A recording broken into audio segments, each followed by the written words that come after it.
এটা নিয়ে আসলে আমি দেখলাম অনেক জায়গায় কথা হচ্ছে। কথা হওয়ার কারণও আছে। কারণটাকে আমি বলবো।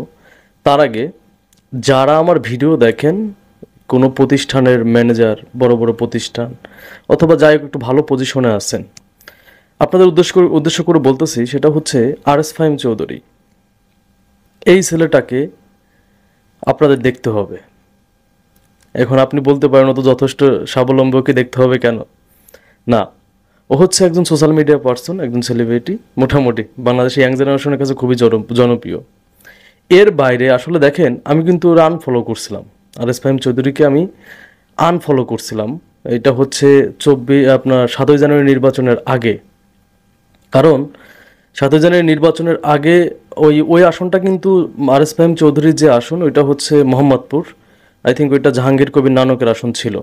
আমি কিছু কিছু কাজে প্রমাণ পাইছিলাম যে আরএস ফাহিম চৌধুরী আসলে মানে আওয়ামী লীগকে সমর্থন করে। তো আসলে দেখেন, আমরা যারা এই দেশের জন্য কথা বলি, যুদ্ধ করি, আমাদের তো মেন উদ্দেশ্য হচ্ছে দেশকে স্বৈরাচার মুক্ত করা।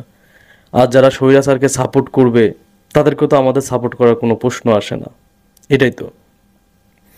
কিন্তু এই আরএস ফাহিম চৌধুরী, এই শিক্ষার্থীরা যখন আন্দোলন শুরু করলো, বৈষম্য বিরোধী আন্দোলন, এইখানে ওর যে ভূমিকা ভাই, মানে বোঝাইতে পারবো না। আমাকে একটা লোক একটা কথা বললো, ও নাকি টাকা দিয়েও হেল্প করছে। আরএস ফাহিম চৌধুরীর কিন্তু সারা বাংলাদেশে হিউজ একটা কমিউনিটি আছে ওর। মানে ওই এমএস ভিজেট নাকি একটা ওর আছে, গ্রুপ আছে ওর, বাইক রাইডিং গ্রুপ। তো এটাতে হিউজ একটা কমিউনিটি আছে। প্রতিটা জেলাতে এই আরএস ফাহিম চৌধুরীকে যারা পছন্দ করে, যারা এই গ্রুপের মেম্বার, সবাই আন্দোলনে সম্পৃক্ত হয়েছে এবং টাকা দিছে, নিজে ডোনেট করছে আরএস ফাহিম চৌধুরী।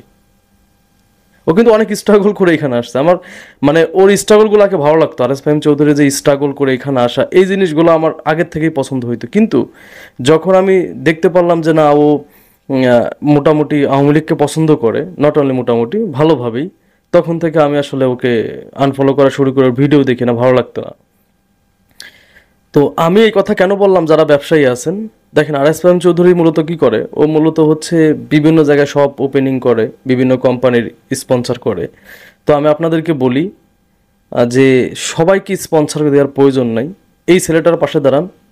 হ্যাঁ, ও অনেক স্ট্রাগল করতেছে, ওকে সবাই স্পন্সর দেন, বিভিন্ন কোম্পানির স্পন্সর দেন। আমরা এদেরকে নিয়ে কাজ করতে চাই। যে সব সেলিব্রিটিরা ক্ষুদ্র থেকে যারা ছোট, যারা এটার সাথে সম্পৃক্ত ছিল, আমরা তাদেরকে নিয়ে কাজ করতে চাই।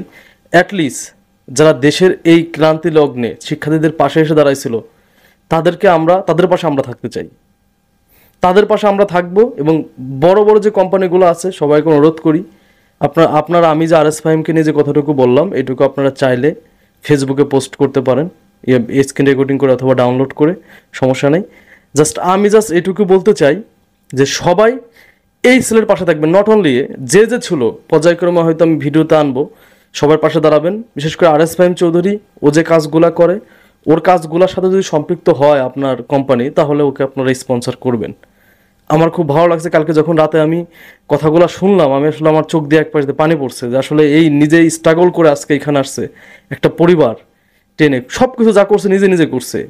আজকে এই ছেলেটা নিজের টাকা খরচ করে শিক্ষার্থীদের পাশে ছিল। আমার আসলে গর্বে বুক ভরে গেছে। আমরা এদেরকেই চাইছিলাম ভাই, এদেরই বাংলাদেশে লাগবে, যারা দেশের ক্ষেত্রে কোনো কনসিডার করবে না, বুঝছেন? এটাই বেস্ট। তো সবাই পাশে থাকবেন। এখন আসেন যে ব্যাপারটা বলতেছিলাম, যে সেনা কি পাঠাবে কিনা ইন্ডিয়া।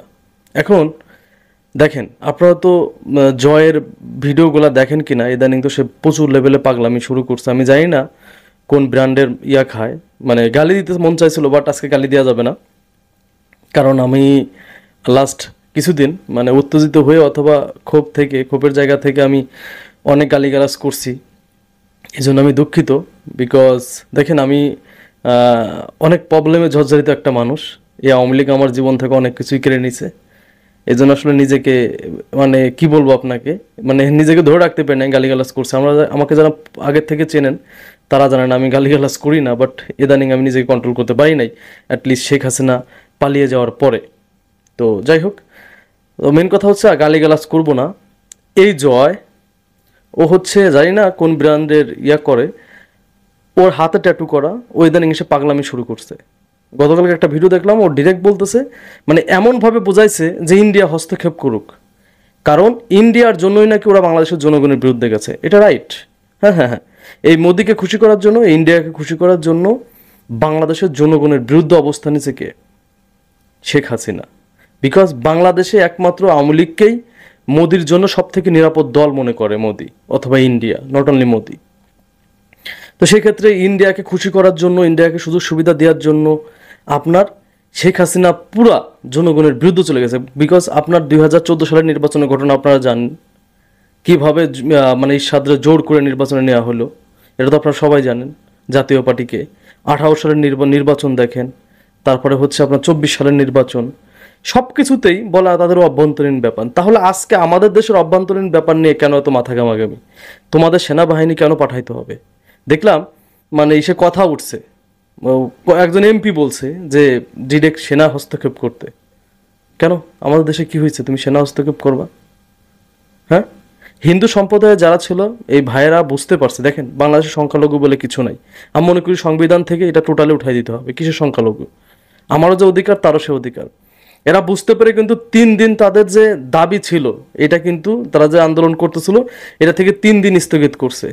আর এদেরকে ভর করে কিন্তু আওয়ামী লীগ ঢোকার চেষ্টা করতেছিল। অলরেডি আওয়ামী লীগ ঢুকেও গেছিল এদের মাঝে, কাজ হয় নাই। আজকে দেখেন না কি হয়েছে।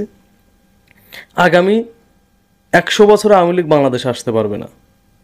হ্যাঁ, আগামী 100 বছরে আওয়ামী লীগ বাংলাদেশে আসতে পারবে না, এটা আপনারা শিওর থাকতে পারেন। বিকজ আজকে যেটা হয়েছে, মানে বাংলাদেশের ইতিহাসে আসলে এটা বিরল যে আওয়ামী লীগের মতো একটা দল, আমি মনে করি মানে 1971-এও মানে 75-এও আওয়ামী লীগের এত খারাপ অবস্থা ছিল না।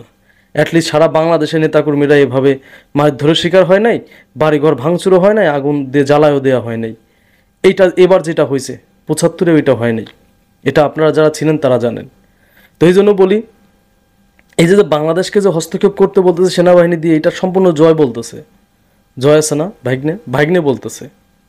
হ্যাঁ, এইটা তো সে বোঝাইতেছে তোমাদের জন্য আমরা এত কিছু করলাম, তাহলে আজকে আমাদের বিপদে তুমি পাশে থাকবে না কেন? দেখেন তারা তো ভালো মন্দ বোঝে, কি হবে কি হবে না। তারা তো বুঝে গেছে যে হাসিনার যুগ শেষ, হাসিনার বাংলাদেশে ব্যাক করতে পারবে না, এটা তারা তো বুঝে গেছে। এই জন্য দেখেন ইন্ডিয়ার দোষ দিয়ে লাভ নাই। ইন্ডিয়াকে বরাবর ফোর্স করতেছে কে? জয়, শেখ হাসিনা, যে তোমরা হস্তক্ষেপ করো। তাদের এই চেয়ারটা লাগবে, ইন্ডিয়ার অঙ্গরাজ্য হোক, কিছু যায় আসে না। তবে আশা করি বাংলাদেশের জনগণ অনেক সচেতন, আর এই জেনারেশন, গর্বিত জেনারেশন, এরা আসলে এত সহজেই কোনো কিছু মেনে নেবে না। সেটা আজকে দেখাই দিছে যে আওয়ামী লীগকে মাঠে নামতে দেয় নাই।